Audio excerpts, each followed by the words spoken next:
So if we're going to talk sales for a second, there's a great book written by Oren Clef called Pitch Anything, right? You're a baseball guy, right? Pitch Anything. Fantastic book because he dives deeper into a more advanced type of communication, selling through storytelling. And, he's a big dude, worked with hedge funds, raised like billions of dollars. Just a fantastic read for anybody, I think, who's interested in becoming a more dynamic communicator and understanding some stuff beyond the basic scripting and basic sales stuff that we learned, right? It's a fantastic, fantastic book.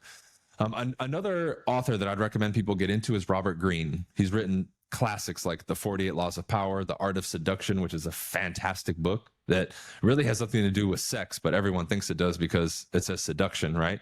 Yeah. The Laws of Nature, right? Because a lot of that stuff dives into this element that seems to be a problem in our society today, right?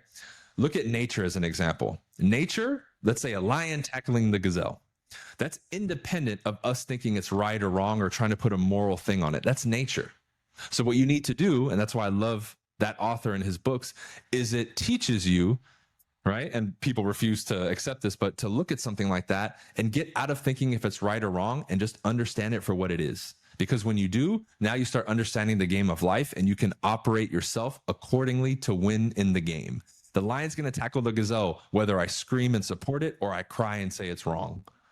Right? And a lot of people, if you took that studious, objective approach on these subjects, you would be able to learn and apply things to the game of life to get you ahead. But we get caught up in that's wrong, that's right. It's like, dude, that operates independent of our morality, right? That's a more advanced intellectual concept, I guess, nowadays, apparently. But that's what I love about Robert Greene and his books. And if you read his stuff and you listen to what I just said and you try to apply it, your life will change just immediately and in a big, big, drastic way for sure.